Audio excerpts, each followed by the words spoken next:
vamos a hablar sobre la pendiente de una recta.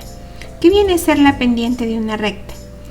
La pendiente de una recta se define como la tangente del ángulo de inclinación de la recta, o también es la medida de inclinación de la recta, en este caso L, con respecto al eje X.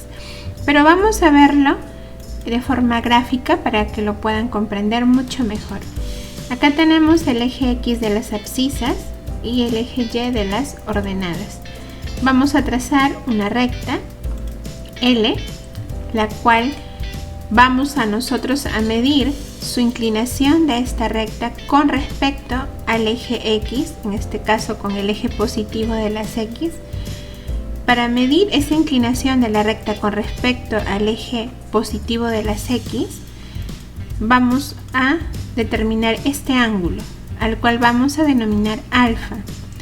Por lo tanto, esta pendiente se define si conocemos nosotros este ángulo de inclinación alfa de la recta L con respecto al eje, en este caso positivo de las X.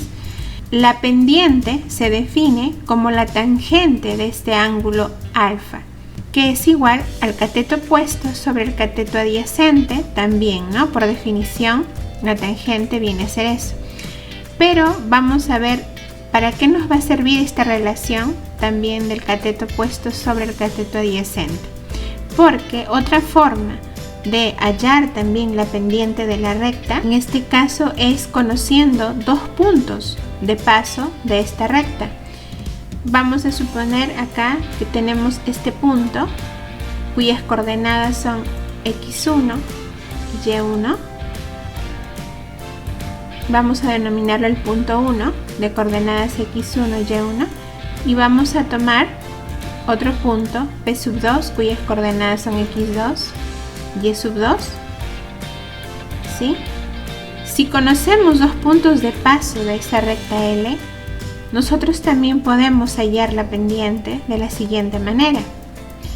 Si nosotros prolongamos acá esta línea que es paralela al eje horizontal de las X, si nosotros prolongamos acá esta línea que es paralela al eje horizontal de las X y también trazamos esta línea que es paralela al eje Y de las ordenadas, vamos nosotros a formar en esta parte, como ustedes observan, un triángulo rectángulo, porque la intersección de esta recta paralela al eje X y de esta recta paralela al eje Y, y como vemos, esa intersección forma un ángulo recto, y observamos que uniéndolo con los puntos de paso de la recta va a formar lo que es un triángulo rectángulo, donde observemos acá que el cateto, este cateto con la hipotenusa, van a formar un ángulo alfa.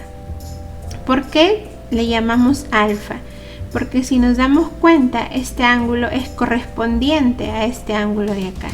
Son congruentes, miden lo mismo, ¿no? Se le llama ángulos correspondientes. Quiere decir que si acá es alfa, como esta recta que hemos trazado horizontal es paralela también al eje X, también se va a formar acá el mismo ángulo alfa, ¿sí? ¿Y cuánto mediría los catetos de este triángulo rectángulo? En este caso vamos a hallar el cateto adyacente al ángulo alfa, ¿sí? ¿Por qué se llama adyacente? Porque si se dan cuenta, este cateto forma el ángulo alfa con la hipotenusa, ¿sí? Este es cateto adyacente. ¿Cómo hallo su medida? Como ustedes observan acá, yo lo voy a representar como un delta de x, que es la variación en x. ¿Cómo lo hallaría? Restando simplemente las coordenadas x2 menos x1, ¿sí? Las coordenadas de los puntos en el eje X, resto y hallo la medida de este cateto adyacente. Ahora, ¿cómo hallo la medida de este cateto opuesto al ángulo alfa? Nosotros tomaríamos entonces acá las coordenadas en Y, ¿sí? ¿Qué restaríamos? La coordenada de y2 menos y1. Quiere decir que la medida de este cateto, que es la variación en Y, sería la resta de la coordenada y2 menos y1. De esa forma, entonces, si conocemos dos puntos de paso de la recta L, La pendiente también sería igual, y acá es donde vamos a utilizar esta relación, que es la tangente es una razón trigonométrica, ¿verdad? Que también es equivalente a decir el cateto opuesto entre el cateto adyacente. En este caso estamos trabajando con el ángulo alfa. ¿Quién es su cateto opuesto al ángulo alfa?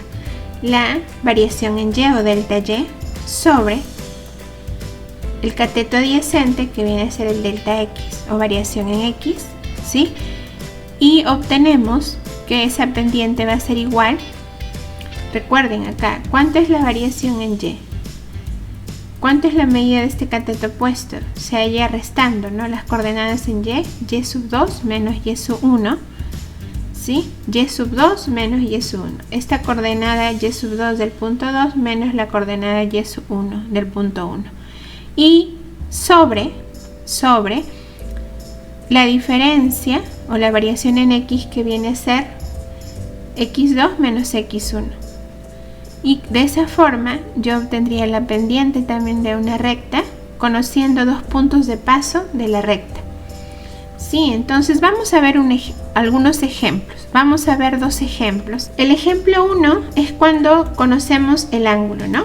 Halla la pendiente de una recta si su ángulo de inclinación, en este caso ya me dan este ángulo de inclinación delta, es igual a 45 grados.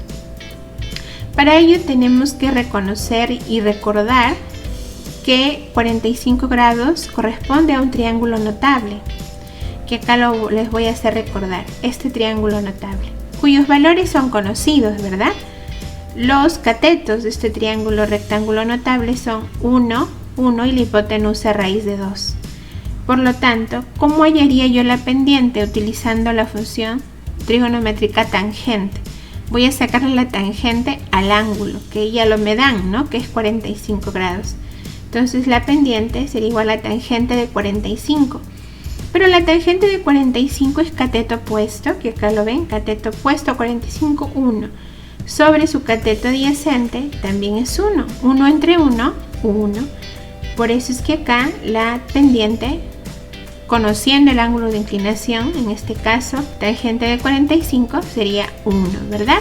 Ahora veamos el ejemplo 2. Sí, en el ejemplo 2 me piden hallar la pendiente de una recta que pasa por los puntos A 4,2 y B 0,4. Acá conocemos dos puntos de paso de la recta, ¿no? Entonces vamos a utilizar la segunda definición de lo que es pendiente, la otra forma de hallarla, conociendo dos puntos. Entonces vamos a colocar acá A, que es el punto 4,2 de coordenadas x1, y1, le he llamado así, para poder luego reemplazar en orden, ¿sí? Y no confundirnos. Y el punto B, que es 0,4, que le he puesto coordenadas x2, y2, para identificar que este es mi punto de inicio y este es mi punto final, ¿sí?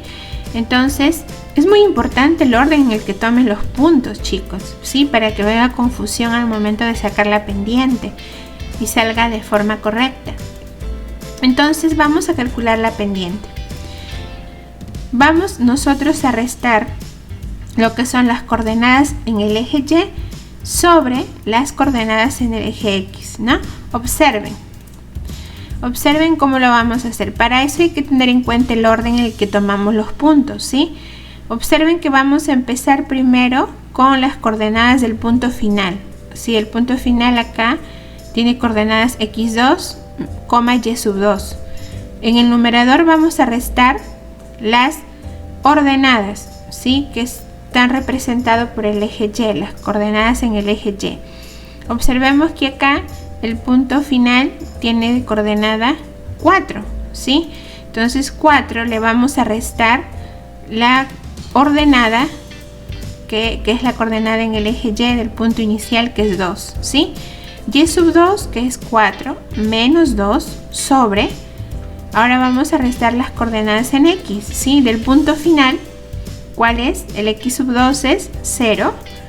Le vamos a restar las coordenadas del punto inicial en X, que es 4. 0 menos 4. Y obtenemos 4 menos 2, 2. 0 menos 4 sería menos 4, ¿verdad? Menos 4. Simplificando, vamos a sacar mitad. tenemos más, acá se sobreentiende que hay un positivo, más entre menos da negativo. Va a salir negativo el resultado. Mitad de 2, 1 y mitad de 4, 2. Va a quedar menos 1/2 la pendiente. ¿Sí? De esa forma hallamos la pendiente conociendo 2 puntos de paso de la recta. Bien chicos, espero lo hayan comprendido cómo calcular la pendiente.